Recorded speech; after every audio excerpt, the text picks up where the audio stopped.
ladies and gentlemen, the Philippine National Anthem.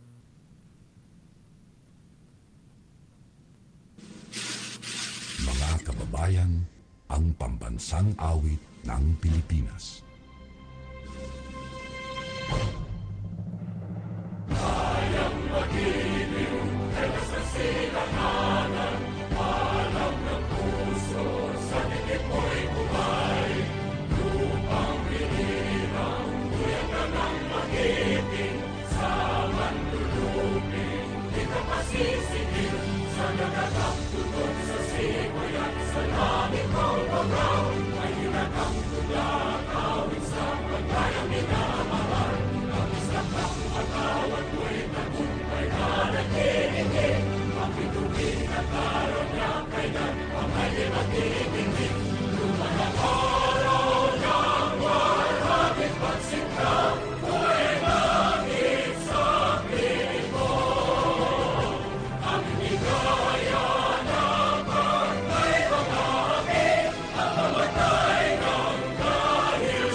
Now, can you hear me loud and clear?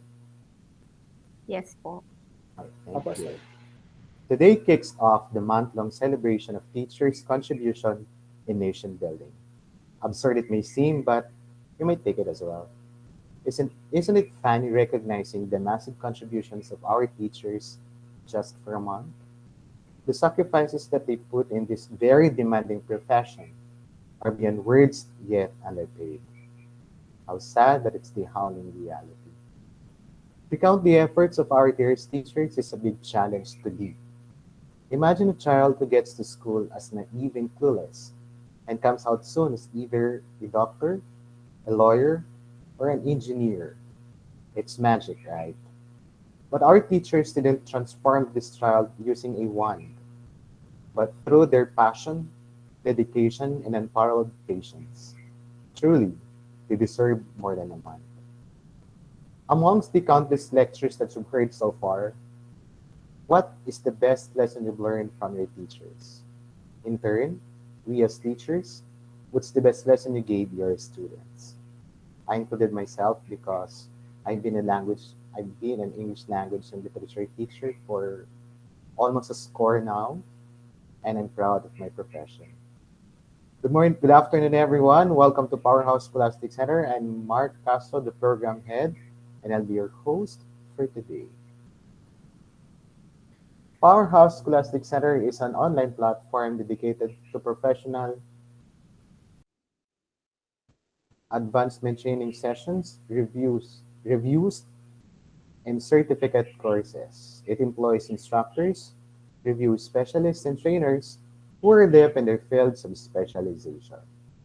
PSC, although holds courses online, still maintains an office in the heart of Quezon City. With its determined founding partners, Powerhouse is committed to deliver quality instruction across the globe in the digital world.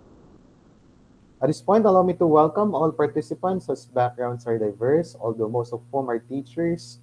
We also have government employees and a chunk of graduate school students.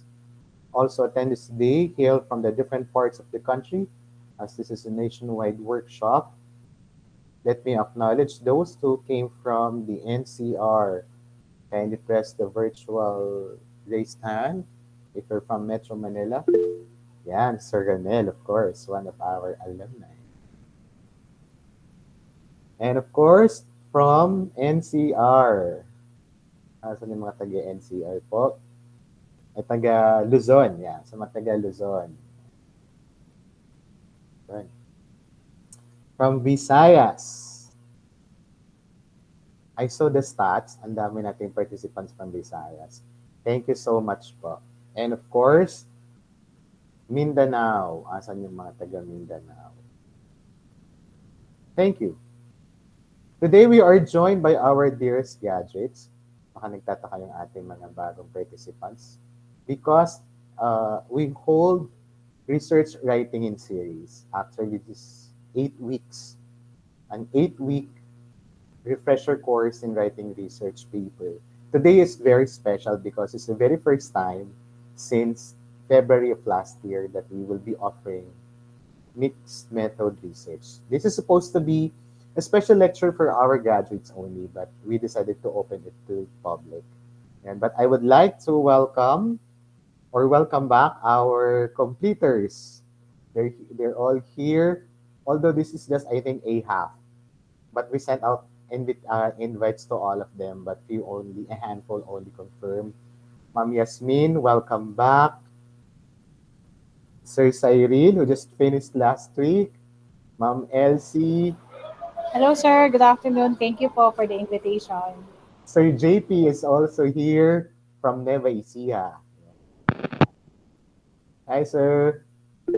Ma'am Neats. Yeah, welcome back, Ma'am Mila. Hello, sir. Hi. Ma'am Rochelle, who just also completed last week, is back again. Sir Ranel. How Thank you, Sir Mark. Ayun. We're very happy to see you again. And always remember that PSC will forever be your home. So those who just attended, those who are new faces in our center, hopefully that you can also see us in the succeeding weeks as we open our Cycle 4. Yung mga graduates namin na yan, parang galing yan sa Cycle 1, Cycle 2, Cycle 3. Ang katatapos ng Cycle 3, yan, si Sir Cyril at saka si Ma'am Rochelle. The rest, meron yan maraming batch na tapos sila Cycle 2. Ayun. Part of PSS, later on, we'll give you a list of the weekly workshop that we conduct here, specially designed for research writing. Let me continue. Part of PSS vision is to hold professional advancement training sessions that serve as a venue for interaction amongst leaders, students, and practitioners of different fields.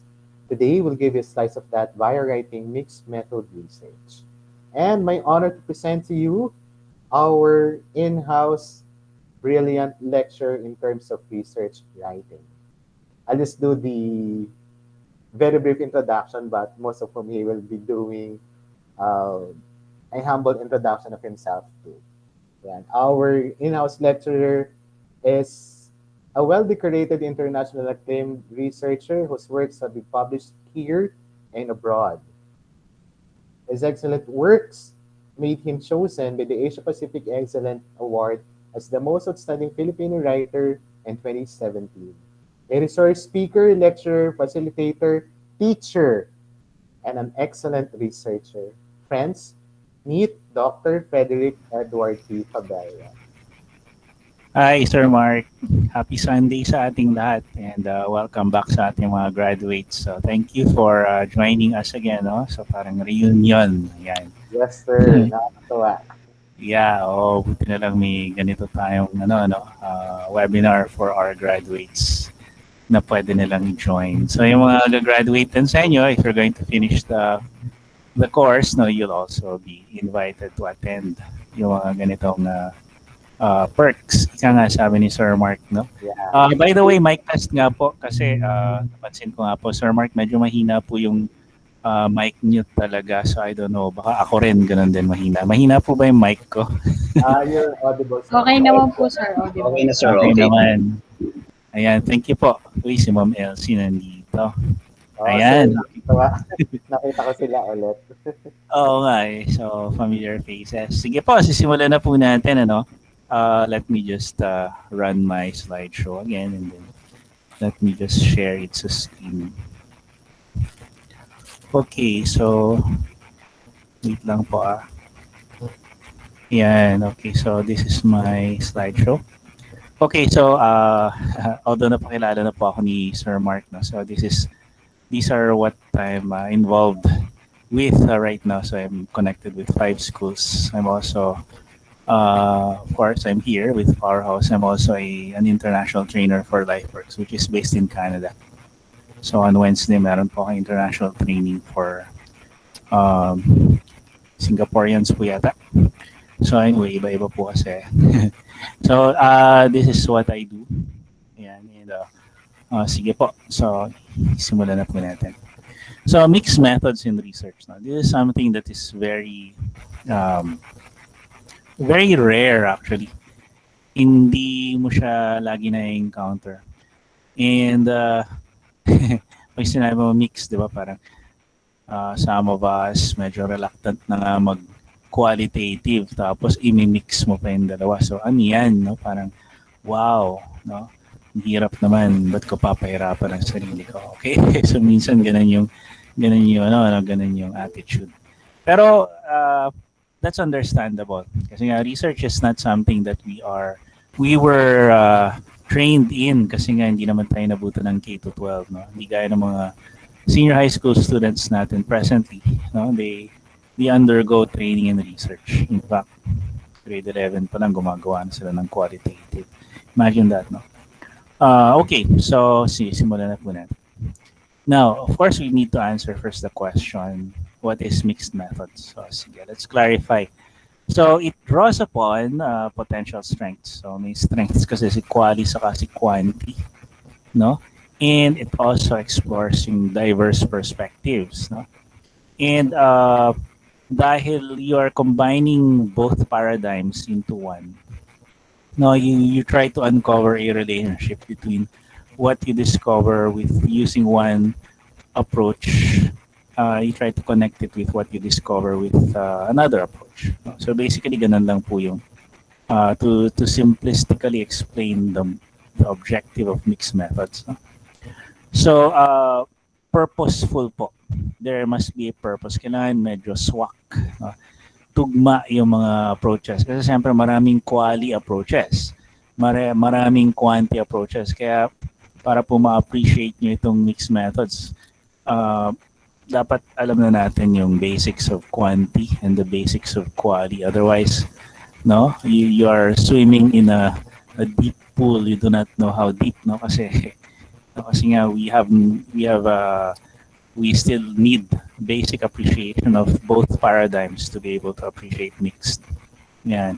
Okay, so mini-mix po natin. Mamaya we will go into the details of how it is mixed.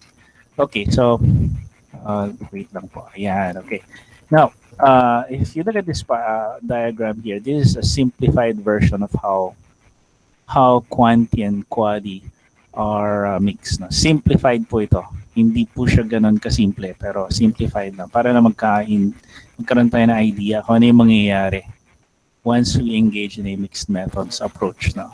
So you have your quanti, you have your quali, and then you can either compare the results, you can either integrate the results, and then you interpret. Ayan, no? So syempre, when it's quantitative, it has its own data collection and data analysis. Iba po ang data collection and data analysis ni quanti at iba rin ang data collection and data analysis ng quali. No? That's why separate po ang approach po natin for both paradigms. All right. Now, you might encounter what is called the multi-method approach. It's not the same as mixed method. Yan. So, ang multi-method po uses one paradigm only, either quanti lang, or quali lang, pero maraming different methods na ginagamit. Let's say, for example, nag-experiment ka, nag-questionnaire ka pa, puro quanti yun. No? Yan. So, parang ganun lang naman yun. No? Sa quali naman, no? Nag-phenomenology ka, nag-grounded theory ka pa, parehong quali yun. So, that's mixed method. That's multi-method rather, sorry. And iba po siya sa mix. Kasi mix talaga. Nagka-crossover si quali saka si quanti. Okay? So, ganun lang po. Just wanted to clarify that. Baka kasi maguluhan tayo. Okay? So, ayan. Within the same paradigm po, yung mga methods na gagamitin natin. So, of course, with anything, there are strengths and there are also challenges when we implement a particular approach. No? May challenges ang quanti, may challenges as quali. And imagine what challenges you will encounter when you do mixed method. No? You have to select the right research method and identify the research question, ano yung objectives po natin. And you must be able to justify the use of the mixed methods because ibig sabihin, kulang kapag nag-quanti ka lang or kulang kapag nag-quali ka lang. So, ganun po yung pinupunan ni mixed method. Ano? Later makikita natin how they can be intertwined to produce a more elegant and more profound research result. Ayan, no? So we attempt to understand connections or contradictions between quality and quantity. So we should not expect that whatever you discover in quantity will automatically be congruent with what you will discover in the other paradigm. Okay po, so ganun po yun.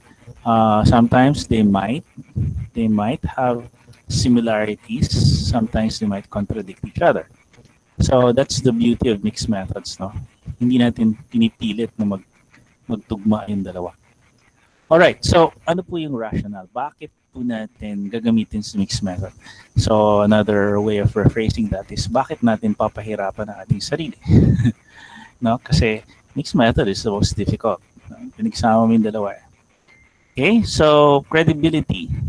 Your findings are supported by two paradigms. You know how, isipin how powerful that is. No? Two paradigms are supporting your findings instead of just one. Okay, context, no?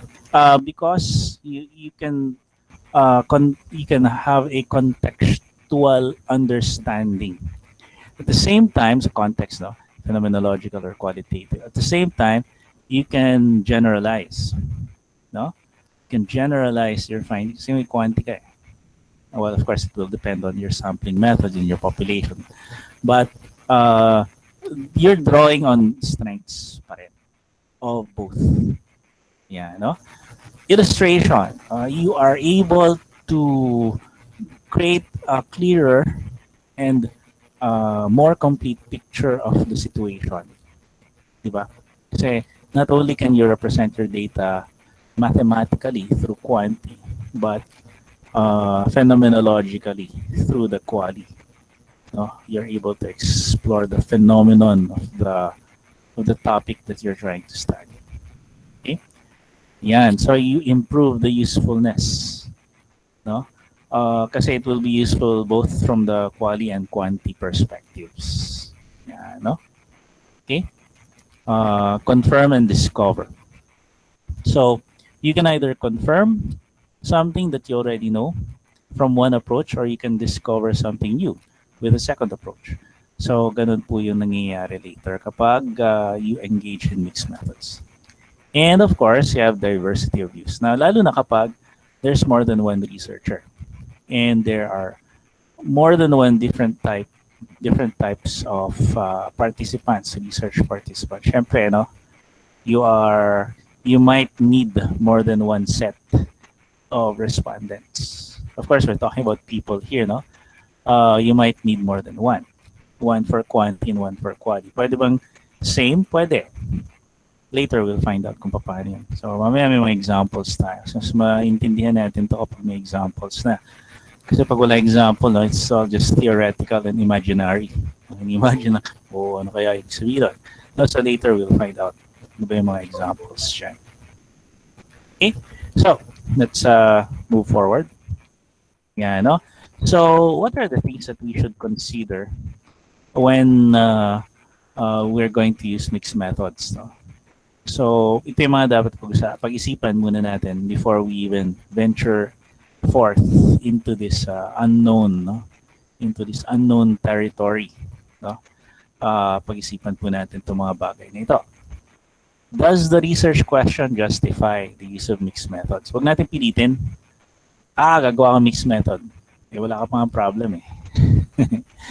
No? Unahin muna yung problem and then think of the method later. Sometimes kasi ibang tao ganun eh. They think of the method and then, may pwedeng problem na gawin ko with mixed method. Di ba? Of course, pwede mo nang gawin yung talagang gamay na gamay mo na yung mga methods. No? Minsan ganun eh. Well, ako, I can conceptualize in that way. No? Nag-iisip ako, gagawa ko ng experiment ko. Kaya na siguro kapag sanay ka ng gumagawa ng research, different types of researches. Okay? Sequence, steps, the process of the research. Meron bang sense? No? Kasi syempre, paplanuhin mo eh.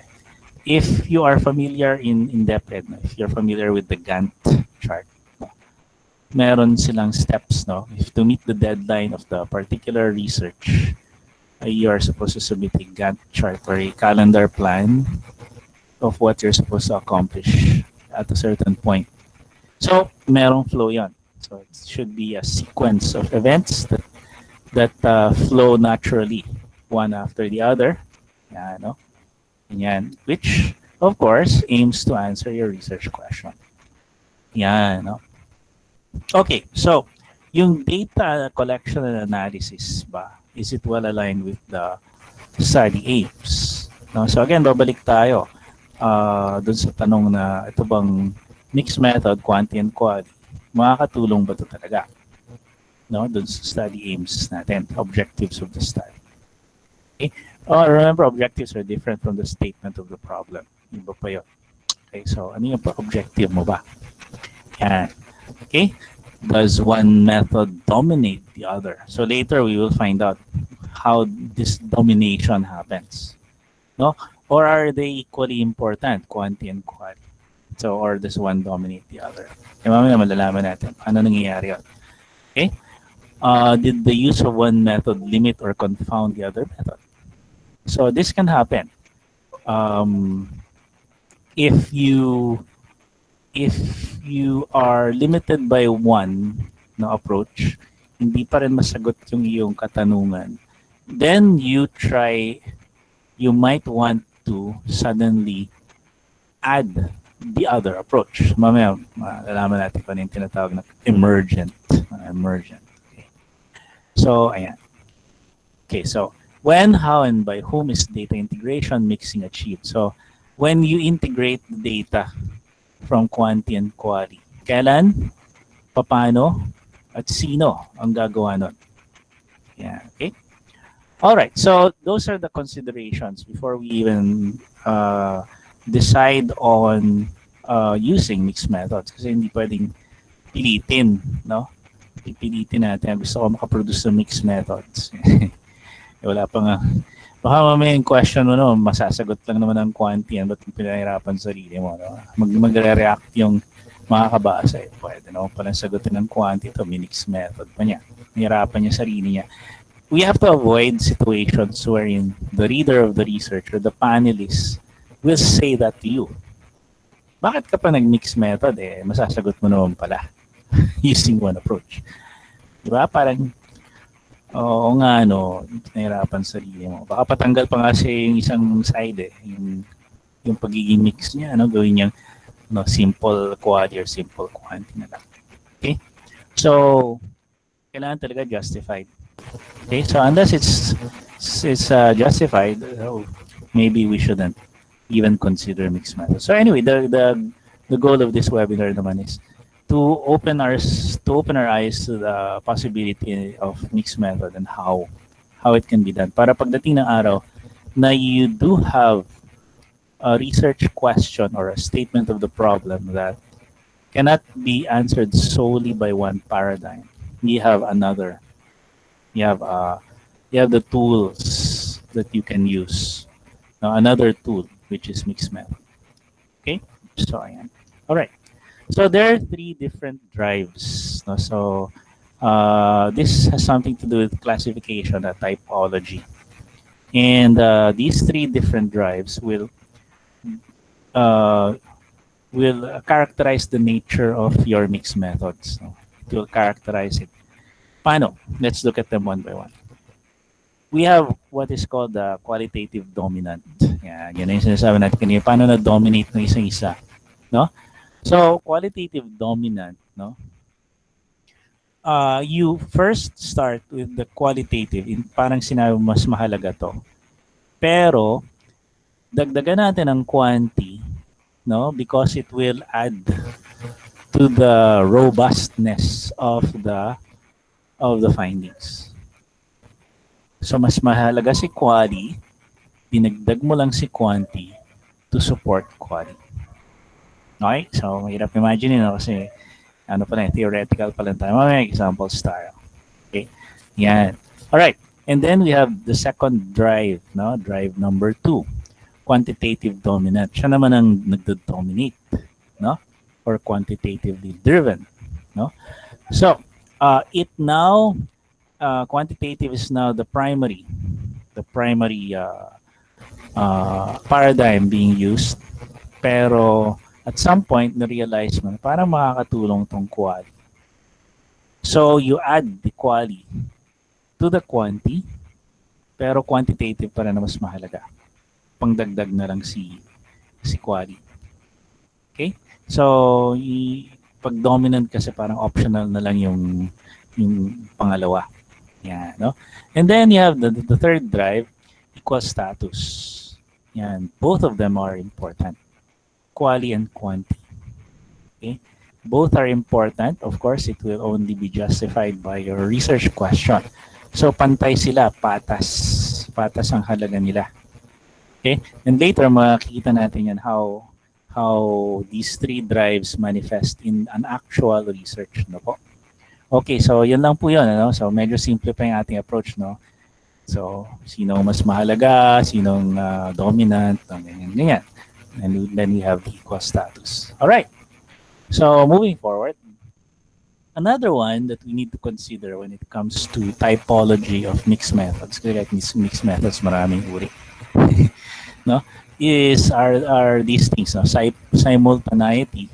Whether you do the quali and quanti simultaneously, sabay mo bang gagawin yan? To do that, syempre, hindi mo kaya mag-isa yan. So, this contemplates the existence of a team of researchers. Kaya madalas sa mixed method, ginagawa ng more than one. No?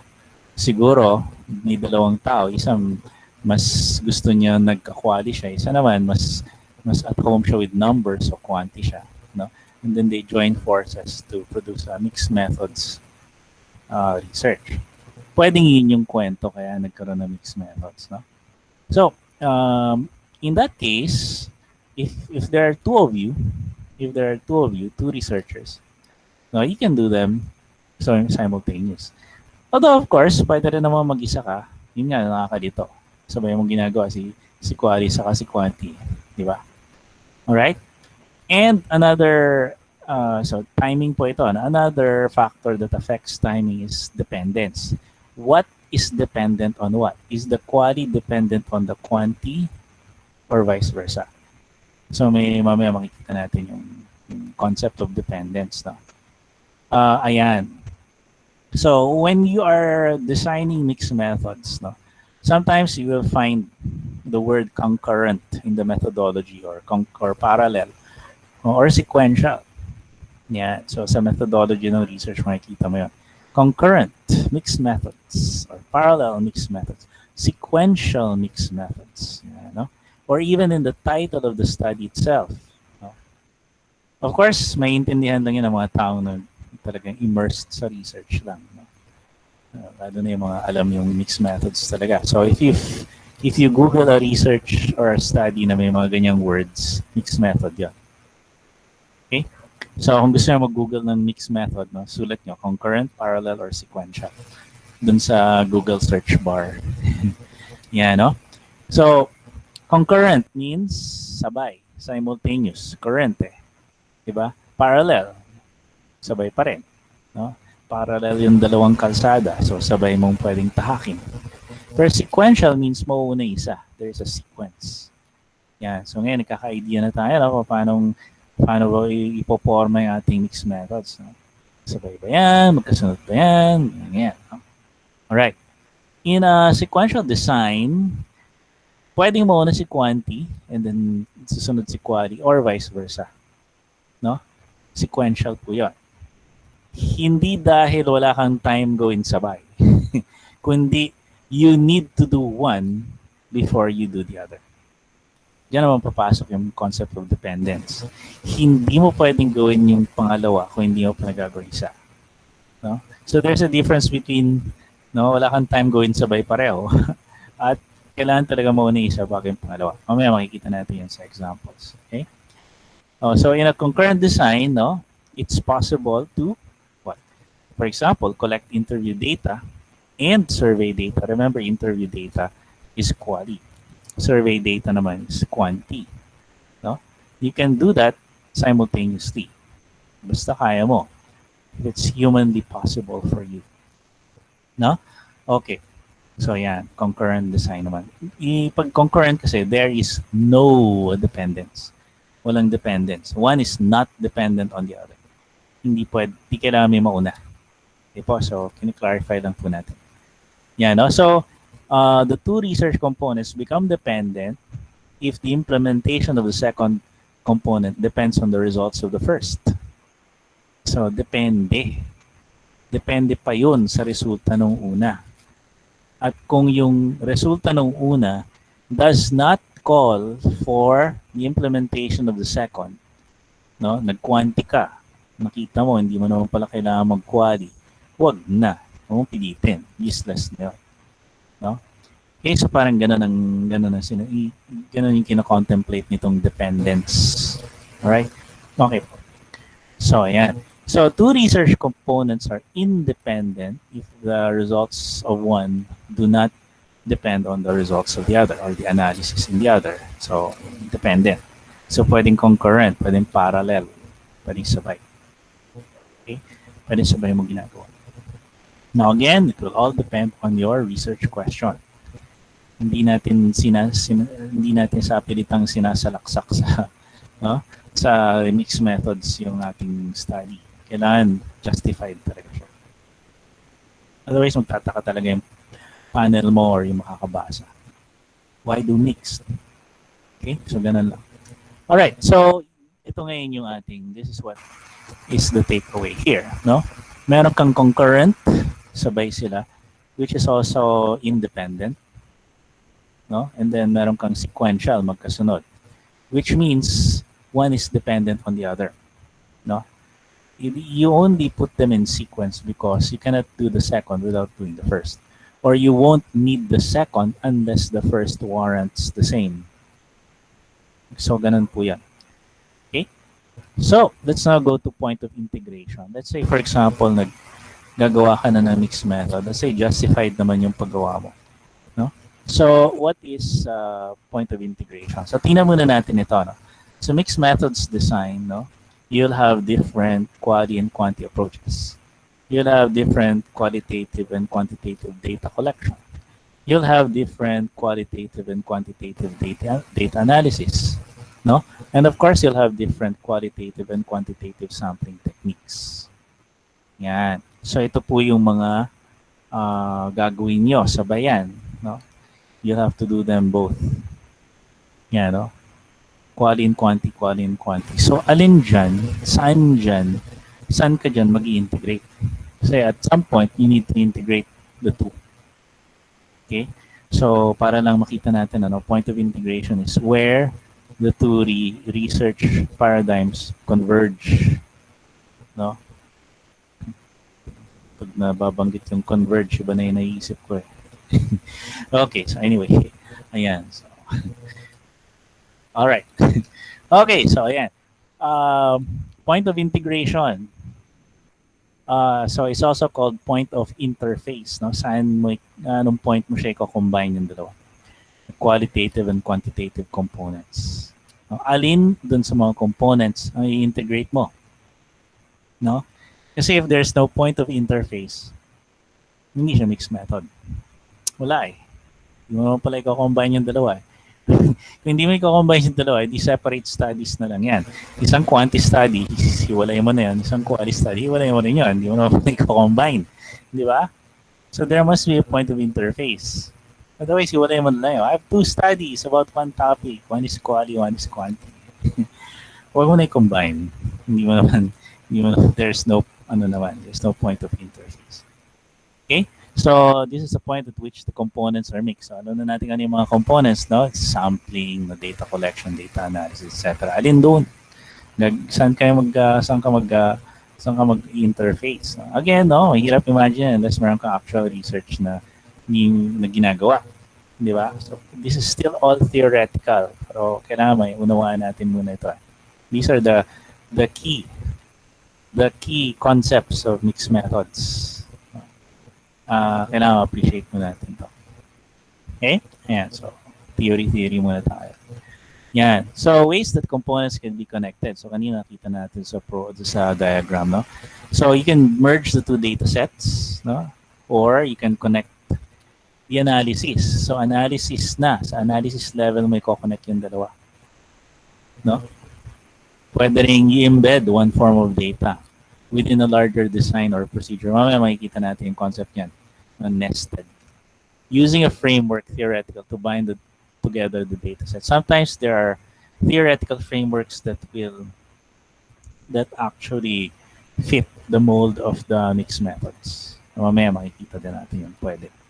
Okay? So, design typology. Now, disclaimer lang po, no? Marami kasing typology. Marami po. So, if you encounter a typology that was not discussed in this webinar, huwag kayong magugulat. Sabi sa powerhouse, ito typology. Ba't iba yung typology na nabasa mo dito? Iba-iba talaga. There is no uniformity in research po eh. When I attended an international conference in research, that was the question I asked. Bakit po iba-iba ang format ng research, ang terminologies, approaches and everything, no? Bakit hindi na lang come up with a universal design, no? For everyone, for the whole world. Kahit sa buong Pilipinas lang, kung ayaw nyo whole world, no? Kasi yung APA, isipin yung APA, di ba? Ilang bansa gumagamit na. Yun nga lang, syempre, discover pala na hindi pala lahat ng bansa gumagamit na. Kasi may MLA din, Modern Language Association, kalaban ni APA yun. So, yun yung problema sa research. There is no uniformity. So do not be surprised if you encounter typologies that are very different in name. Kaya ang gagawin ko dito, I will try to present different types of typology. Yun nga lang, that was what I was wrestling with. Will I present them just one type of typology, or I'll present them different typologies para at least alam nila na may iba-iba, para hindi sila magulat later pag nagbabasa na sila ng mga research, nag-Google sila na research. Bakit hindi ganito yung mga sinabi sa powerhouse? So, ganun, no? So, sabi ko, sige, I'll just try to present an overview of the different typologies. Pero, yung examples na i-consider natin will just be based on one type. Okay? So, ayan. Simulan na natin. So, okay. So, again, nakita na natin to kanina dun sa unang diagram. So, pinapakita lang natin ulit. So quantitative and qualitative will each have its own data collection, data analysis, and results. And then you will compare or contrast the result. This is the most basic type of mix, no? Ano ang tawag po dyan? So kung gagawin mo yan sabay, di ba? Parallel independent. Tama po. Or concurrent independent. Tama po. Kasi pwede mo gawin yan sabay. Independent of each other, and then compare and contrast the results, and then interpret. Why are they similar or different? Yeah, that's the simplest form, no? Concurrent, independent. Kung gusto niyo pong ganyan, okay na. Di ba? Mixed methods na yan, tapos na. Wala nang problema. You don't have to worry about the others. So, yan na yun, no? Kung gusto niyo gawin yan, pwede na yan. Concurrent, independent. All right. So, but there are other typologies. We will discover it now. No? May tinatawag na exploratory research wherein nauna si quali, then followed by quanti, and then you come up with your insights. Explore. You explore a new experience. If you have attended my webinar before in quali, no, the use of quali, sometimes it's used to explore a new experience. Yan, kasi nobody has yet found out, no, how that experience is for people. Like, for example, astronauts. No? I cannot imagine what it feels like to be an astronaut. No? Pero to be able to understand what to measure in the experience of the astronaut, you must first explore the experience. And to explore the experience, you first use quali. Otherwise, you will be assuming. Nag-quanti ka kagad. Diba? And then you come up with your insights. Now, explanatory research. Ito ngayon yun, no? You come up with a quantitative design first, and then you realize, bakit ganito resulta nito? no? Hindi dahil mali ka, no? Pero dahil yun ang hindi mo na-expect na ganun yung lalabas. No? For example, ano ba? You try to measure the difficulties, no, the difficulties or the challenges of online, of learners who are now engaged in online. Nag-survey ka, ganyan, pa-survey ka. Tinry mong i-measure yung kaning level of enthusiasm. Level of enthusiasm of online learning. Siyempre, computer yan, gadget yan. Kasi lagi naman sa nag-gadget. So you make this assumption. You make this assumption now that since they're already using gadgets for social media, for games, no, YouTube, they might enjoy using their gadgets to study. And then nagpa-float ka na ng questionnaire and then lumitaw the opposite, the exact opposite of what you were expecting. No? Mababa ang enthusiasm nila. Okay, so now, you want to explain bakit. Bakit mababa ang enthusiasm nila? That goes against the logic of it. No? Kasi mahilig sa mag-gadget eh. So, bakit? You now want to explain your findings. So, you now engage in qualitative. Interviewin mo ngayon sila. No? Yeah. Now you see, no, the difference between exploratory and explanatory. And then we have dynamic research. No? So, quali and quanti. And then you see where they overlap. Where they are similar. Ano yung similar findings ni quanti and quali. And then the similarities, yung Venn diagram na yun, yung overlap. Yun yung try mo explain. Okay? So this is one design typology that you might encounter if you're Googling researches. So this is a more complicated typology. So malilito na kayo. No? Convergent parallel design. So kanina na-discuss natin yan. So, ayan, kita nyo yun. Sabay siya. Quanti, quali. So I hope you can still see it. Merge the two sets of results and interpret the merged results. And then, ito, familiar. Ito yung kanina, explanatory and then exploratory. Diba? Quanti before quali. Quali before quanti. No? You can see there that there is a dependence. Yung binabanggit natin kanina sa timing, dependence. Sa explanatory, nakadepende si quali kay quanti. Sa exploratory, nakadepende si quanti kay quali. I hope you nakikita nyo ngayon eh. In those two instances, hindi sila pwedeng sabay gawin. Hindi gaya sa convergent parallel design. No? Pwedeng sabayan and then just merge the results. No? And then we have the embedded. The embedded. So it is a small segment, no, a small portion of the data will be subjected to qualitative, no, or a small portion of the respondents or participants will be subjected to qualitative. Yeah, no. So quanti siya mas malaki and then quali is embedded within, or others would call it nested. Kaya hindi nagkakasundo ang ano eh. The whole world does not agree on the terminologies. Para hindi kayo magulong kasi sa iba-ibang school din, iba-iba rin ang tawag. No? Quanti and quali nga lang, iba-iba na tawag ng mga schools kasi iba-iba nga rin ang tinuro sa atin. No? Kaya napapass down yun. No? And then you interpret the embedded results. Okay? So, this is another design typology. Okay? And then let's try to complicate it one more so. Another design typology. Okay, para lalo kayo maguluhan. Joke lang. Okay, so more or less naiintindihan naman. Madali lang na maintindihan. So sequential and concurrent. So sequential, may mauuna. And concurrent, sabay mong gagawin. So they call it strategy. And then what is the variation of that particular strategy? Let's consider first sequential. Sequential, may mauuna. So you have sequential explanatory, sakop niyo yung nabanggit kanina, or sequential exploratory. Di ba? Yun pa rin yung kanina. And then, kita niyo sa diagram, di ba? Quanti muna bago quali, so quantitative dominant siya. Qualitative bago quanti, so qualitative dominant siya. Kaya na all caps. No? And then you have sequential transformative, critical theory lens. Itong ganitong mixed methods, gagamitin mo lang yan kapag you're using the critical theory. Mamaya malalaman pa ng critical theory. Okay, sequential transformative. Wow, ano yan? Ayoko na malaman yan. Never mind. Joke lang. Okay? And then we have the concurrent. So, sa baba naman tayo. Concurrent means sabay. Concurrent convergent. No, you converge the results of the two.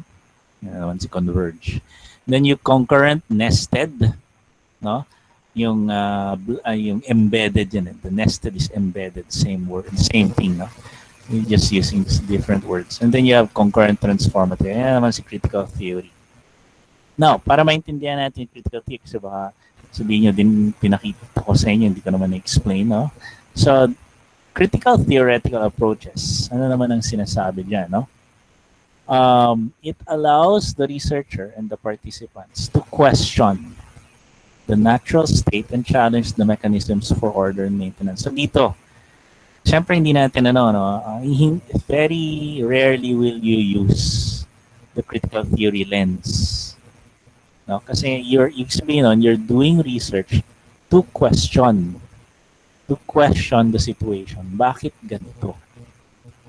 Kaya nga critical. You are critiquing, you're criticizing the situation. So in that sense, no, gagamit ka ngayon ng either sequential transformative or concurrent transformative.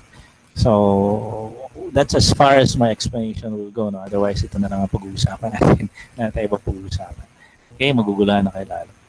And besides, you will probably never use that ever. No, mixed methods na hirap na. Gamit pa tayo yan. Okay, so ayan. So these are the different design typologies. So if you encounter these words, at least alam nyo na. Some words mean the same thing. No, embedded, nested. No, concurrent, parallel. No, ayan. Medyo common si explanatory saka si exploratory. No, you have sequential. These are the words that you might encounter when you are reading mixed methods researches. Diba? Pag nag-related literature na kayo. No? Okay. So, ayan. So, doon sa examples na ibibigay natin, mga ko-consider natin today, we will use this typology. So, this typology gagamitin natin. No? Kasi I found interesting examples of this type of typology. So, isa-isa na natin. Ano? So, we will consider first the explanatory sequential. So, na-encounter nyo yun kanina.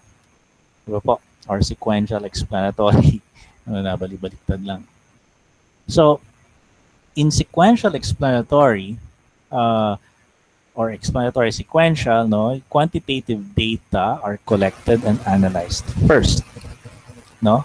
And then when you find something curious or interesting about your quantitative data, that's when you use qualitative to explain the findings in the quantitative. So I found an example, no? Yan. Sa dito, we are going to use the example of the medical field. In particular, registered nurses, RNs. Yan, so RN, registered nurse, working in an emergency room. Ano yung gusto ko malaman? Level of stress nila. Nino, ng mga registered nurses na graduate, kaka-graduate lang. Saan? Sa emergency room. Okay, so nanonood kayo ng mga palabas na may hospital setting dahil ng The Good Doctor, yan, alam niyo yan. Ano ba yun? Yung Grey's Anatomy, yung mga ganyan. No? Nanonood kayo ng mga ganun, di ba? Minsan may mga dramatic scenes dyan, no? Okay, so emergency room setting. Yung mo, level of stress. No? So ang quantitative approach mo muna is national survey of new registered nurses working in an ER. Yan, measuring levels of workplace stress. Nag-quanti ka. And then what? You do now a personal interview. After you realize na ganito yung level ng stress nila, you do now personal interviews of 15 to 20 new RNs, no, working in a emergency room setting. Yan, no? Para ma-discuss naman nila kasi alam na natin yung level of stress nila. Pero we want to find out further, bakit sila na-stress? Hindi na sasagot ng quanti yun eh. Quanti does not answer the question why. Right? Kasi di ba ang quanti, descriptive lang. It does not explain. So ngayon, Quali will try to enlighten us about the reasons. No? It's not enough that we imagine, ba't kaya stressful? Siguro ganito, ganyan, ganun. Ini-imagine mo na lang kung bakit stressful. Hindi mo inalam kung bakit. Right? Lalo na ngayon. Di ba? Oh, alam na natin yan. Pandemic times. Okay? And then you synthesize. So the synthesis there is sequential. Inuna mo si quantity and then si quality. Okay? Simple lang, di ba? Parang ganun lang pala. Hirap. Kala mo, hirap-hirap ng mga typology. Yeah, ganun lang. Ganun lang si mixed method. That's it. Simple lang, no? Kinombine mo lang siya. Okay? So, qualitative data helps explain, no, the quantitative data. Okay? So, ganun lang. So, simple lang, no? Alright. Ayan. So, let's move forward. Now, we have the sequential exploratory or exploratory sequential. Mauna ngayon si quali bago si quanti. Although I gave you already a simple example kanina. Let's consider again this. So, registered nurses ulit. No, tingnan natin. Identify highest sources of workplace stress for new registered nurses working in hospital ERs. So, uunahin mo si quali. Highest sources. So, paano mo malalaman yung highest source, no? So, magka-quali ka muna. Syempre, interview ka. Or, gaya dito, ang ginawa niya, focus group, which is just a group interview. Diba? Okay, so, nag-focus group date discussion siya with newly graduated registered nurses working in the ER. Yan. So, and then, siyempre, tatanong mo doon, no? What is the greatest source of stress for you? Pwedeng yun na itanong mo. No? Yan. And then, quanti. Saan mo naman gagamitin ng quanti? No? So, because of that, because of the discovery do sa interview mo, do sa focus group data mo, na meron pala silang level of stress, that's when you create a national survey. Baliktad, ano? That's when you create a national survey. Stress pala sila. Gawa tayo ng stress survey. Diba? Yan. So, in-explore mo muna yung experience ng mga registered nurses of their encounters in the emergency room. And then, now that you know na mataas pala ang stress nila at alam mo na yung sources ng stress nila, no? Based on that, you can now recommend to the Department of Health, to the Ministry of Health, no? Na tara, gawa tayo ng survey measuring stress among registered nurses in the ER. Diba? Pwede. Synthesis is sequential pa rin. So data inform collection, qualitative data inform the collection of quantitative data. Because of your focus group discussion, you now have a basis to gather data on stress. Kasi na-discover mo na stress pala sila. No? Gaya na example ko kanina, enthusiasm ng mga estudyante using gadgets. Okay? Ayan. Now, let's now go to parallel. So, ano yung parallel? No? It's concurrent, no? Independent. Qualitative and quantitative data and are collected and analyzed concurrently. So, tingnan natin. Sila ulit, registered nurses na naman. No? So, you identify sources of stress ng mga registered nurses, no? Strategies nila for coping and the programs of support system, blah, blah. Yeah. And then, quanti naman, national survey of all registered nurses, again, no? Identifying stress. And then, what do you do next, no? So, pwede ka rin mag focus groups and interview, no? And then, you synthesize, you integrate the data that you get from the focus group and the national survey, no? So, they will complement each other, no? Kung sabay mo silang gagawin. Yan, okay? And then, kanina, nakita natin embedded. So, let's try to consider the nested or embedded para, alam nyo, kailan lumilitaw si nested. Yan. It can be either quali or quanti main design. No? Pwede mo na si quali, pwede mo na si quanti. Okay? And one will just complement the other. Okay? So it's embedded inside. Yan, okay. So, example. You want to find out the online peer support group program, no? You want to test whether it reduces workplace stress for new registered nurses in the emergency room. Test mo lang yung support program. What's a support program? Pag meron kang problema, may makakausap ka. Okay? Or meron kang group therapy or what? Group sharing, gano'n, no? Yan. Depende yan sa inyo or sa example. Okay? So, you have an RCT to test online program effect on stress levels and intention to remain working in the ER. Okay. So, tinest mo ngayon, no? Siguro nag-Likert scale ka. Tinest mo yung stress levels nila. Kung nag-work ba yung support program or not. Quanti to. Quanti yan, ha? It's quanti. And then, sa quali naman, interview is nested within, no? Within the program, no? Para, ayan, ano? So, you can study more the user experiences of the online program. Siyempre, na-realize, for example, kunwari lang effective yung program. So, nag-Likert scale questionnaire ka. And then, nakita mo, bumaba yung mga stress nila. And then, gusto mo yan malaman, ano yung specific experiences ng mga participants mo, mga respondents mo, that help them. Diba? Kasi hindi naman lahat ng aspeto ng program ay nakakatulong. Right?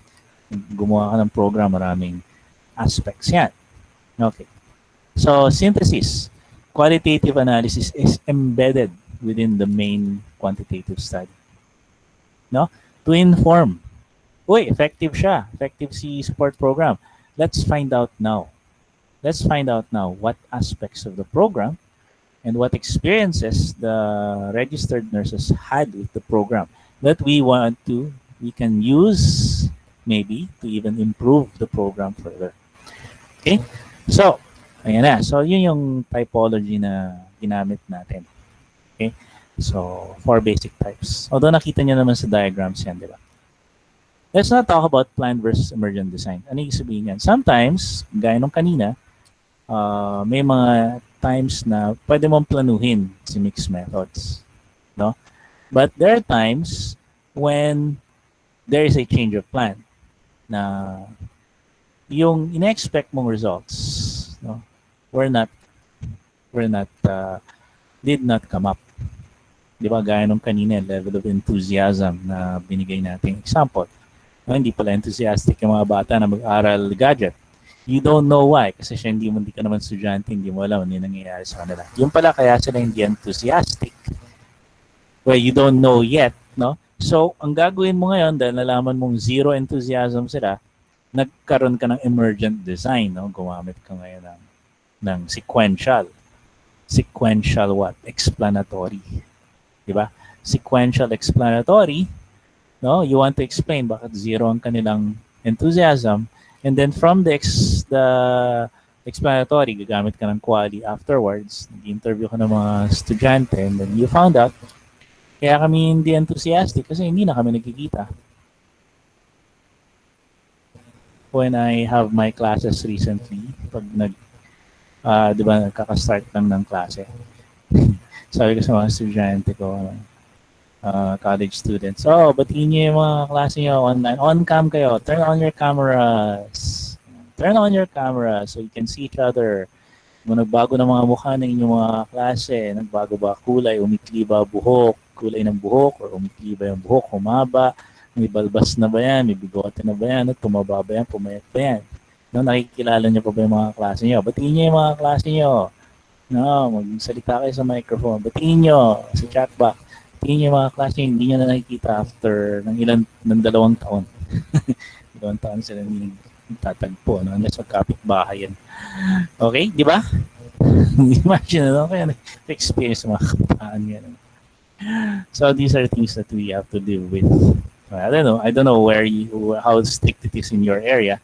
Pero, from what I know, di ba, wala pong face-to-face anywhere in the Philippines, right? Wala pa yata, no? Okay, so emergent yon. Hindi mo pinlano. Pero dahil yung resulta ay kakaiba, zero enthusiasm, no? You wanted to explain So nag-quali ka, nag-interview ka, and then you discovered kasi hindi na sila nagkita. No? Hindi na sila nagkikita. Alright. That's why they're not enthusiastic. They're waiting for the time that they would finally see each other again. Okay? So ayan, emergent design, no? When one is inadequate. When one is inadequate to address the research question that you have. Okay? So magbabago.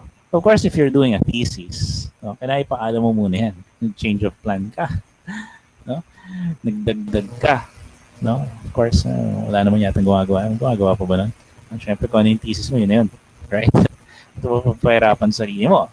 Practical, for practical purposes. Okay? So, or a researcher could decide beforehand which research components kung talaga mag-mix method ka. You have to have foresight kasi. Anticipate. Kaya pag ako ay panelist sa proposal defense, sa title defense, so mag-defend pa lang siya, si graduate student ng title or proposal niya, no? Sa whether it's nagpapanel ako sa doctoral or sa masteral. I always ask the defendant, the candidate, the candidate, ang tawag namin, candidate. I always ask the person na what are you anticipating as the results of your study? Ano yung ina-anticipate? What is your expectation? Ano yung magiging kasagutan sa yung statement of the problem? Mahalaga yun. Di ba? Mahalaga yun kasi you have an expectation. Stressed ba sila? Malungkot ba sila? Di ba? Masaya ba sila? Effective ba itong program na ito? Yun ba yung ina-expect mo? No? Mahalaga yun. Kasi that can inform you as to contingency plans. Ano yung contingency plan mo? And then a follow-up question ko lagi after I ask the first question. So, what are you going to do if you find out that your expectations are not met? Tinatanong ko din yun sa mga defense. Sa proposal or title defense. What are you going to do? Hindi mo nakita yung result na nahanap mo. Diba? That's another thing to consider kasi you're assuming only na I want to discover this kasi alam ko na ito yung lalabas. What if hindi? You might need an emergent design. Diba po? Okay. So, ganun lang po yun. No? So, developments during the research execution, you might need additional components. Yan. And then you have dimension of complexity, complex bar simple, no? Simple and complex designs. No? Pwede may distinguish according to what? Whether or not there is a single point of integration, kasi di ba marami tayong points of integration, whether it's in the analysis or the data, or whether you do the data gathering with during the research itself, kung ano siya, sequential. Okay? Yan. Another thing that we need to consider are the secondary design considerations. Ano yung mga yan? So, will the study be addressing same part or different parts of one phenomenon?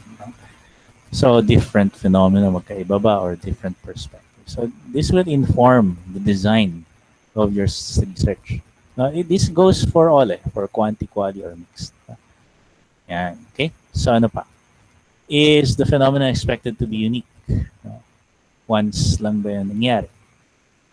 Like for example, dati, akala natin once lang mangyayari yung Ondoy na ulit na nagka-Ulysses. So now, di ba, unique yun nun eh.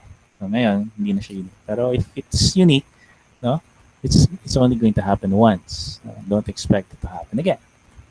Okay? Yeah, no? Social scientific theory, no? Are you going to generate a new theory?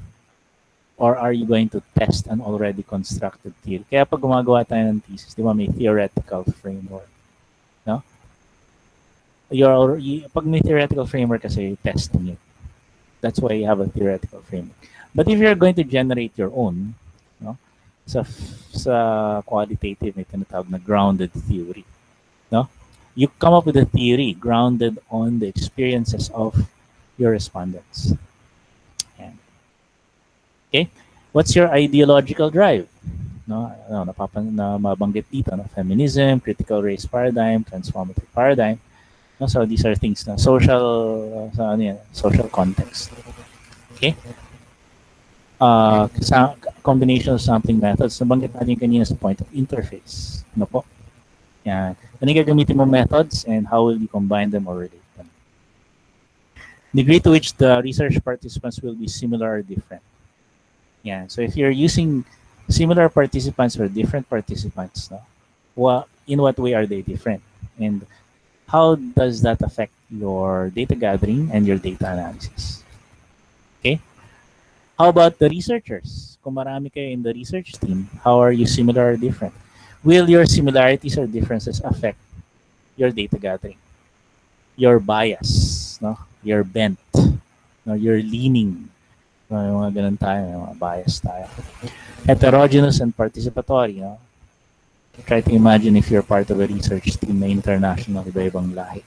Yeah, di ba? Imagine that. How will your research, no, come out kung ganun? Naturalistically, experimentally, or through a combination of these. No? So of course, no, these are things that you can consider whether you're going to do it, observe it naturally, or you're going to experiment with the people that you are studying. Okay? Ayan, ano pa? Are you going to use a standardized test and participant observation? Kasi magkaiba yun. Di ba po? What justifies using the standardized test as well as observing them? What justifies it? Bakit mo siya kailangan i-observe? So you need to have a justification for the approaches that you're going to use. Diba?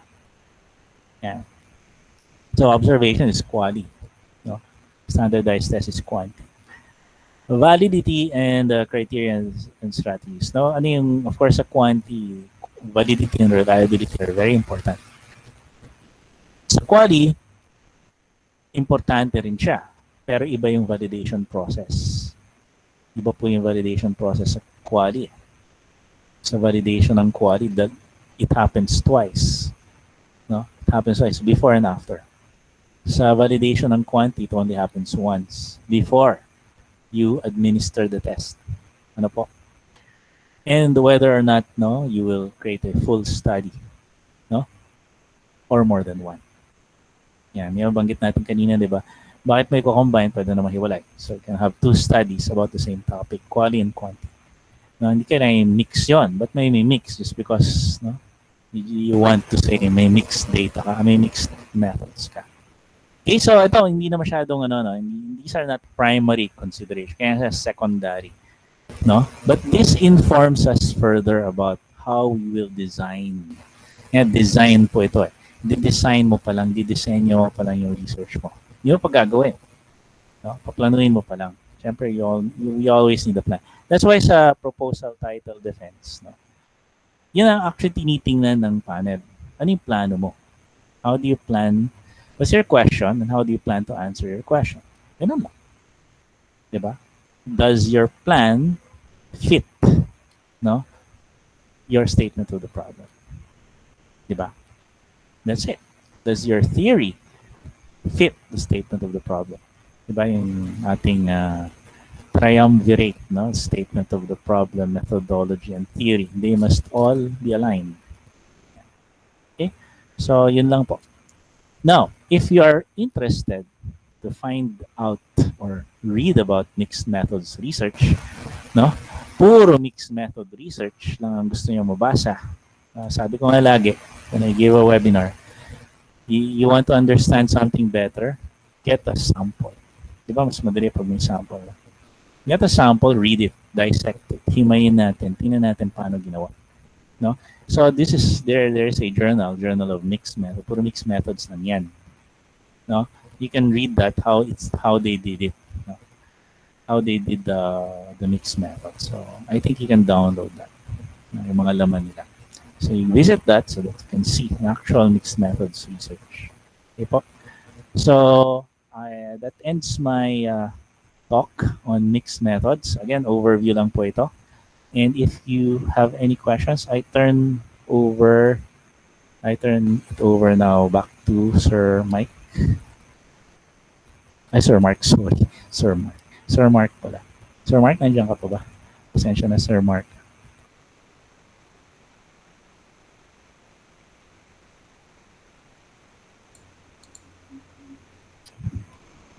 Nandiyan pa ba si Sir Mark? Yes, Yo, sir. All right. So, should you have questions, you can now write on the end message, end call messages, or you can unmute po. We still have 16 minutes to entertain your questions. Tinanggal ko na yung headset ko para mas marinig ako. Muli po to all our graduates who came today, thank you so much to our completers. Ayan. Maraming salamat po. While waiting for your questions, can we have a rundown of our upcoming events so that you'll be informed? Although, we'll be sending you a copy of this schedule. So, by next week, that would be the kickoff of our Cycle 4 research proposal, still 1 p.m. And then, on on the same week, actually, we're offering basic accounting and bookkeeping for non-accountants. That's lectured by Mr. Jarvis Velasco from UST. And next slide. That's our cycle 4. Ayan. So let's kick off with research proposal next week, and then followed by chapter 1, followed by chapter 2, and then on October 3, quantitative, and then we're already including mixed method in our cycle. And then researcher made instrument, and then we'll be capping it off with research article. That's October 31, but still tentative kasi mukhang bakasyon na yata yung part na yan. So, we'll be sending you a copy of this one po when we send you a copy of the recorded version of this lecture today. Now, we already have question here from Ma'am Sheila. Sir, question, can we have 100 respondents for a mixed method po? okay, so interesting question. 100 respondents for mixed method. Kung uunahin po natin si Quanti, no? Kung sequential po tayo. Sequential explanatory. Yan. You can start with 100 respondents, and then pag isusunod mo na si Quali, no, you can probably just focus on a limited number of them. No? Halimbawa, si 100 respondents, binigyan mo ng survey questionnaire. And then nagulat ka doon sa resulta ng survey questionnaire. So ngayon, you can just choose from among them. Huwag po tayong kukuha ng outside the 100. Sila rin ang interview nyo. Pero konti na lang. You can either choose maybe, I don't know. Depende kasi sa school kung ilan ang gina-justify nila for quali eh. Basta ang saturation point kasi, for me po, ang saturation point po kasi is 8 interviewees. No? So 8 interviewees will be enough para sa akin for the qualitative portion of your sequential explanatory. Kung mixed method na sequential explanatory po yan. Mahirapan po kayo kung parallel po yan, 100 na mixed method, na 100 na magsusurvey questionnaires, 100 na nang interviewin. No? Maubos po oras nyo. You know, yung pag-transcribe ng interview will take forever. So, ayun po. I think that's how I would answer your question po. Sa 100 respondents, hindi po kailangan pareho sila ng number. No? Kasi sa qualitative, we just need less to achieve saturation point po. So I hope I answered your question, Ma'am Sheila. Thank you, Doc. Ma'am Jenny Lynn, you're raising your hand.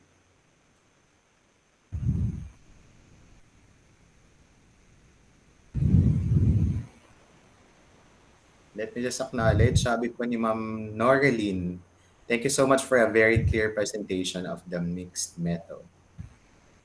And sabi ni Sir Kerwin, Sir Mark, do you have a promo for price per dollar? Yes, sir. If you pay in bundle, one lecture will be given as free. Sir Kerwin. Stats lang, sir, nakakatuwa kasi all I thought, ang masipag lang mag-research, magsulat ng research, mga babae. Yun yung notion ko Mm. before. Kasi sa amin, Mm. syempre sa major namin, napadaming female. Pero today, with the stats, ang daming male participants today. Yung mabiliban sa graduates natin. Yung mga new students natin, ang daming male na researchers. Although Maganda before, pong, yeah, maganda napansin niyo pong sir, i-research yan. Maganda i-research opo, yan. ang Pag-aralan dami, ang natin. daming male participants for today. All, Gamit. opo. At trivia lang, yung unang-una naming graduate ay lalaki. Si Sir Lawrence from Philippine Navy. Siya yung kanunahan nating graduate, sir. Siya yung kanunahan nakakomplete ng 8 weeks. Si Sir Lawrence. Supposed to That's be dalawa sila, interesting, sir. ah. Yeah, congratulations sa kanila. Ganda yun, pwede natin gamitan ng mixed method yon. Bakit mas marami lalaki? And then For interview today, ang natin. dami sa stats po, ang dami. Thank you so much po. I know you might be skeptic na what Powerhouse is, lalo pag first time lumabas ng campaign ad namin sa Facebook nyo, account nyo. We've been here for almost a year now. We're celebrating our 1 year this October. At hindi naman po kami fraud. Hindi kami, we really conduct lectures and we're proud that we've been producing quality lectures. Yeah. Any topics? Ayan, si Sir Cyril. We'll be sending you invites, Sir Cyril, kasi we're brewing up something. It might be leadership training and we might be adding more for our, kasi nagpapa-affiliate kami sa NEEP, NEAP, and ayan, we're on our way of affiliating our center for NEAP and yeah, and other affiliations. Tinatry namin kasi ang hirap po magpa-affiliate ngayon. How do you go about sampling from quality to quantity, sir? Ayan. Okay. Si Sir Clayus nanonood ng New Amsterdam. Nanonood din ako nun eh. Tama Mas ba, maganda Sir? yata yun kesa yung Grey's Anatomy. I'm a fan Yeah, also. mas down to earth yung kwento ng ano eh, ng New Amsterdam. Puro love life ang ano eh. Ang Grey's Anatomy, puro sila palitan ng jowa. Anyway, Sir Clayus, tama po no, sir? Baka kasi nagkamali ako. Yeah, how do you go about sampling from quality to quantity? Sa sampling po kasi ng quality, it's always purposive. So you have to make sure that your respondents are have the same common criteria. Meron tayong tinatawag na inclusion criteria for the selection of your quali participants. Now, for example, you in a group of, ganito po yan, in a group, halimbawa, ang gusto mo talagang interviewin ay mga teachers. Teachers who are adjusting to online learning in the new normal. Kunwari lang po, teachers. And then, quali ka, so you limit your interview to just a few, no? Para sa akin nga, 8 is enough, no, to achieve saturation. And then, from the interview, no, you find out na sawang-sawa na sila sa online. Kunwari lang, yun lang. No, kasawaan na. Nagsawa na sila doon. Ayaw na nila, ayaw ka na, gusto ko na ng face-to-face, ayaw ka na gumagawa ng module, nagtuturo pa ako. Kasi di ba, sabay mong ginagawa yun eh. So, check ka ng module sa modular and then nag-online ka pa. No, kunwari lang yun ang lumabas. Sawahan na, ganyan. And then, so ano yung susunod mo ngayon? Are you going to do a quanti based on that? What do you want to study? From the sawana, you can probably come up with burnout, job burnout, or job dissatisfaction. That is the logical next step for you. Kasi yun ang discover mo, burnout na sila. So hanap ngayon tayo ng standardized burnout questionnaire and then i-float natin sa maraming teachers. Totoo ba? We now want to confirm. We now want to confirm whether yung 8 na in-interview mo, their pagkasawa na sa setup na ito can also be observed in more than just these eight, no? Yung buong district, division, or region, no? Pa-float ka doon. So you now have a mixed method. And the second one, the quantitative, what depended on the first. Kasi hindi mo naman alam kung ano yung i-questionnaire mo sa pangalawa. So ang sampling mo ngayon will depend on the population. Sino ngayon ang gusto mong population? Is it the city, no? Or is it something smaller? Maybe it's just the school. Kasi kung isa-isang school lang naman ang galing yung 8 in-interview mo. So it's really hindi po natin masabi na eto dapat pag ganito, ganito dapat pag ganito.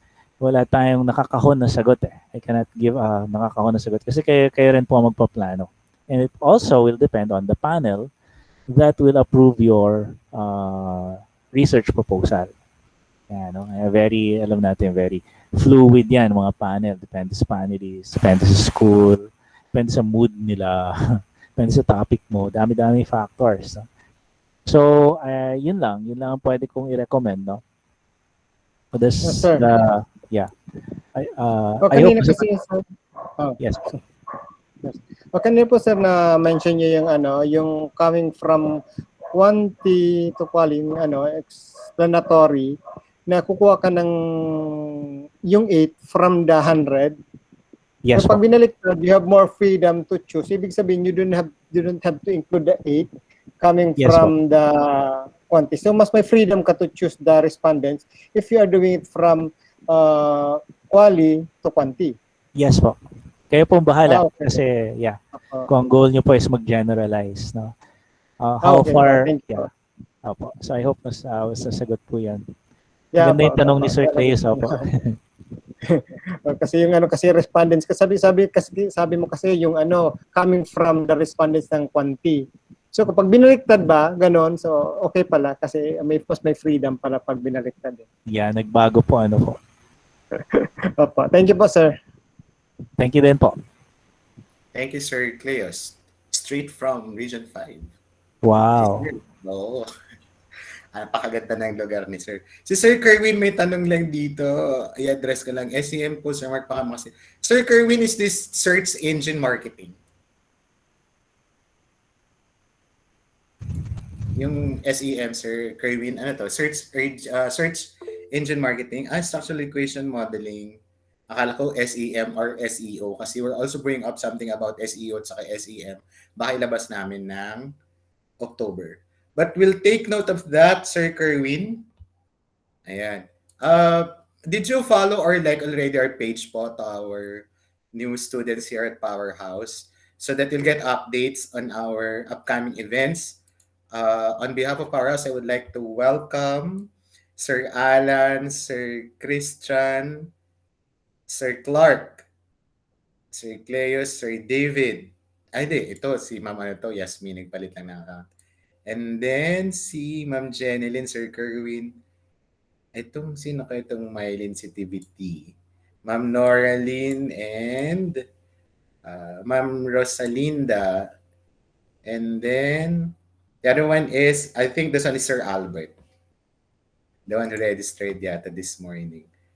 And my question doon, Sir, yung corporate social responsibility, pwede rin ba sa mixed method? I'm about to submit my research title to my professor.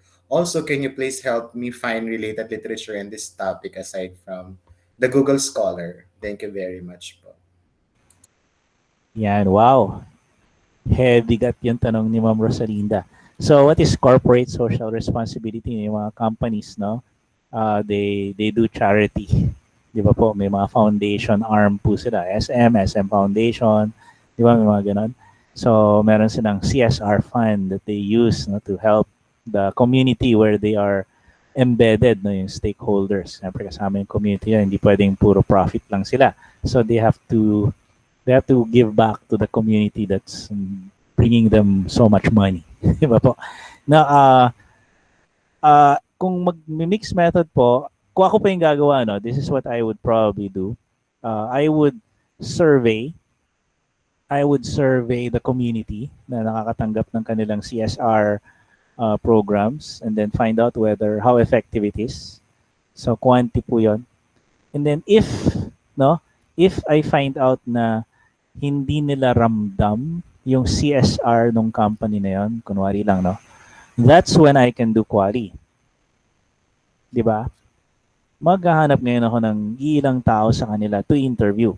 Bakit nyo po hindi ramdam yung CSR nitong company na to, ni XYZ company? Mixed method na po yan. Ganun lang po kasimple. That's how I would do it. Pero ang dami pang pwedeng gawin. No? Can, you can interview the bosses, the managers. No? Oh, you can do many companies. You can do quantitative for many companies. Ang daming pwede eh. So it's such a yung research kasi is so flexible. You can plan so many possible designs. No? Kaya pwede po, Ma'am Rosalinda. No? Pwede po. And sa second question ni Ma'am Rosalinda, I keep mentioning this sa mga ibang webinars, yung SSRN, you can visit SSRN or you can visit ResearchGate or you can also try academia.edu. I don't know nga lang kung naniningil pa sila. So marami po marami pong repositories of research that you can probably access. Kasi uso na yun ngayon, open access. Nalulugi ang mga naniningil eh. Kasi, di ba, para maka-access ka, magbabayad ka. Eh, may mga fee naman dyan. Ang pinagkakitaan naman nila sa advertisements, no? Kada download mo ng, or meron ka nakikita advertisements na, di ba? Mga Google advertisements. So, you don't need to pay. So, yun. ResearchGate, SSRN, aside from Google Scholar. So, try nyo po yun. And pag umattend po kayo ng research proposal, I don't know if makaka-attend po kayo. I'll try to incorporate the other sources na alam ko po. Sige po, Ma'am Rosalinda. Thank you very much, Doc. Sabi ni Ma'am Elsie, hello Sir Mark and Doc Eric sa presentation. Doc Eric, can you share us po sample title of mixed method? God bless. Sample title mixed method. Nasaan na ba yung ano kanina? Meron doon doon sa slide, no, yung COVID-19. Ha? Ma'am Elsie, para mas marami po kayong mapagpipilian, ano, you can probably visit yung yung journal ng mixed methods. Kasi you can mention it in the mention it in the title, a mixed methods approach, no. A mixed methods approach, no. So ganun. Ay para ko, sige, para hindi mabitin si Ma'am Elsie. Ma'am Elsie, kamusta ka na dyan? Si Ma'am Elsie, estudyante ko to. Ma'am Elsie, ano ka babalik sa eskwela? Ma'am Elsie, hintay ka na ng thesis mo. Alam ko po, nga po alam ko po na hindi kayo aalis sa school nang hindi ako nakakatapos ng thesis ko. Oo, naku, Ma'am Elsie. Anyway, sige. Baka nabibisto ko na si Ma'am Elsie. Okay, kunwari lang po ganito. Parang yung kanina, no? Levels of stress of teachers and sources of such stress. A mixed methods design. So yung levels of stress, masasagot natin yan using quantity. And sources of stress, masasagot natin yan using an interview. So quali. So yun. Ganun lang po kadali, ma'am. You can do that sequential or you can do that concurrent, sabay. Depende po sa inyo kasi you're already making an assumption na stressed po sila. So, ganun lang po, ma'am. Gusto yung topic na stress. Thank you po. Oo nga po Opo. Ayan. Thank you, Doc. Thank you, Ma'am Elsie. Hey, Ma'am Elsie, namimiss si Doc no? And may tanong po si Sir si Meron pa po. Sabi ni Sir Cleo, Sir, kayo po ba yung presenter lahat ng workshop? Yes, sir. Dr. Fabella is our pride here at Powerhouse. He handles all the lecture for research writing. What's good about him is maybe in out sa mga estudyante namin na nag-attend sa workshops namin. Maybe they have a unanimous description that Dr. Fabella can make complicated things appear very simple because of his clear, concise explanation on things. I think that's the very definition of a brilliant teacher. Yan. So, sa lahat po ng mga teachers na nandito ngayon, Happy Teachers Month. Magpatuloy po tayo sa ating adhikain and wag po kayong magsasawa. Marami pang batang nangangailangan ng inyong galing at patnubay. Ayun. So, sana, I'm looking forward for the quality and yes, sabi ni Sir Christian. Sabi ko sa Sir, ang dami nating male participants today. Nakakatawa. Unlike before, meron yung time na nag-lecture kayo, mag-isa ni Sir Cyril na lalaki, lahat ng participants babae. Buti tinapos ni Sir Cyril. So yun po, hopefully po, you would continue looking forward to our workshops in the weeks ahead. Tatapusin po namin hanggang before November 1, lahat ng Cycle 4, pipilitin po namin. Ayan, para po makapaghanda yung mga, ayun, para sa mga nagsusulat. Can I just also make a very short survey? Baka po may mga gusto pa nga yung mga workshops na i-offer namin. By the way, yung mga graduates po namin today ay free sila. This is one of other perks. And also, they can easily message me pag meron silang tanong kay Dr. Fabella. Mag-email lang po kayo dun sa admin@pssph.com. Usually, pag minsan, pag wala akong trabaho, chinecheck ko din po yun. Although yung aming marketing officer po talaga may hawak ng account na yan. Although sometimes, pag wala na akong work, I'm looking also of some, I'm attending to some matters also dun sa email na yan. So mag-email lang kayo. Pag meron pa kayong gusto matutunan about research or anything, pwede pong paki-chat na lang and then we'll save that up. And then let's see what we can do and create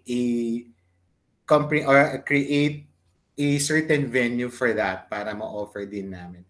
Kasi gusto din namin lumawak yung mga programs na ino-offer namin. Kasi for now, we are boxed with research. Public speaking also, we also have. Meron din kaming human management or human capital. Human capital na kasi ang tawag sa HRM din na siya, HRM. Human capital na. And then accounting and then basic taxation also. So we're also offering leadership trainings to different sectors. Ayun. So if you have other things that you would like us to conduct a workshop, parang yung kay Sir Kerwin na structural equation modeling, we're taking down note of this. Sir Kerwin, so once natapos na siguro yung program, solid na, and then we'll send you an invites. Ayun. This is curriculum development. Okay. Ano ba kaya about how to peer review research paper? Sir, and the doc, this, I think you've been mentioning this, pero mas maganda yata yung, sir, may workshop po ba kayo about how to peer review research paper? I think this one is also interesting. Maganda rin siya. Yung, sa akin lang, pero si Doc, ang on authority na magsasabi. May scale model. Meron ba itong sir, matrix? Alin po? Yung pag-peer review? Yes po. Yeah. May ano yan eh. Meron siyang rubrics. May rubrics po yan. Parang ano na lang, actually ang peer review parang ano lang po yan. Parang panelist ka lang sa thesis. No? So, ganun lang po yan. Hanapin nyo lang po yung, as long as the study conforms with the standards that are being tawag dito, expected by the institution. No? Yun lang po ang ginagawa actually ng peer reviewer. Pero syempre, the peer reviewer, the term peer reviewer is used in the context of publication. So when it comes to academic researches naman, na hindi naman ipapublish, you use the word thesis panelist or thesis evaluator. No? Some schools use different terminologies. Pero si peer reviewer specifically, it's just for publication. Doon po natin siya ginagamit yung term na yun. Pero parehong-pareho lang ang function niya sa panelist. Hindi lang kayo naghaharap. Si peer reviewer kasi you will never see the peer reviewer. Matatanggap mo lang yung ano niya, yung kanyang response, no, via email or electronic, no. Ito yung babaguhin mo, ito yung ayusin mo, ganyan. Sa actual thesis defense, kaharap mo siya, virtual or otherwise. No? So, ganun lang po yun. So, it's just like being a panelist and applying the standards of the institution. So in peer review, it's the standards of the publication. So ganun lang po. Thank you, Doc. And siguro what's good thing about Dr. Fabella, if you attend his lectures, he is a seasoned panelist. Magpapalo siya sa mga different universities he gets invited. So he knows what are the questions being asked by a panelist. Tapos, Sir Christian, don't miss our research article for publication. Ayan, kasi dinidiscuss ni Dr. Fabella doon yung gusto niyang mangyaring research publishing into journals. Ayan. Sir Christian and Sir Cleo, so yan. Don't miss out our research article for publication purposes. And human capital, yes, sir. Then dun sa curriculum development, yeah, we're also bringing something about curriculum development. Ang kilala lang ko kasi na curriculum developer ay language education. Kasi yun yung aking area. Although we'll be finding people to help us out on how to uh, develop curriculum which would address to digital world. Ayun. At saka the challenge. Kasi yun yung kung meron ditong language teacher, yun yung thesis kasi ng friend ko na who is also a PNU1. So, yun yung ginagawa niya, language education. So, we might be inviting her and share with us her insights as regards curriculum development. All this will be offered not later of the month maybe or early of October. Since we already have your uh, what do you call this, email addresses, baka po we'll be sending you list of our workshops every now and then, invitations, wag po kayong magsawa. We'll be sending you all these things so that you'll also be informed. Kasi pag minsan, busy tayo, we're already swamped with work, so hindi na tayo nakapag-check. In case, iti-text din po namin kayo that we're already offering these programs. Yan. And please, Sir Mark, please send us details. Yes. I-open po namin yung aming registration as regards research article. That would be on October 31. We'll be sending you again, schedule, pa-block nyo na. Sir Christian. Ayan. So kasi Sir Cleo sa yun. Sila yung nag-aabang. And the rest po ng bagong family members namin dito sa Powerhouse who just attended today. Thank you so much. Maraming salamat for the trust. I think there is still other things that you will learn from us.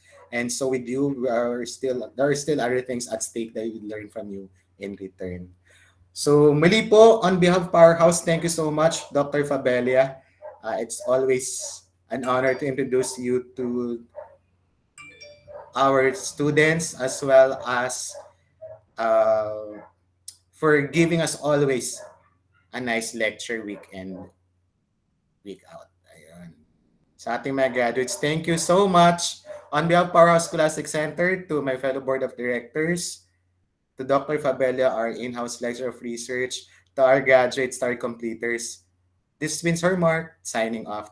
Happy Sunday, everyone, and please stay safe. Delta variant is no joke. Maraming salamat po. Stay safe po. Thank you, Sir Mark. Ingat po kayo.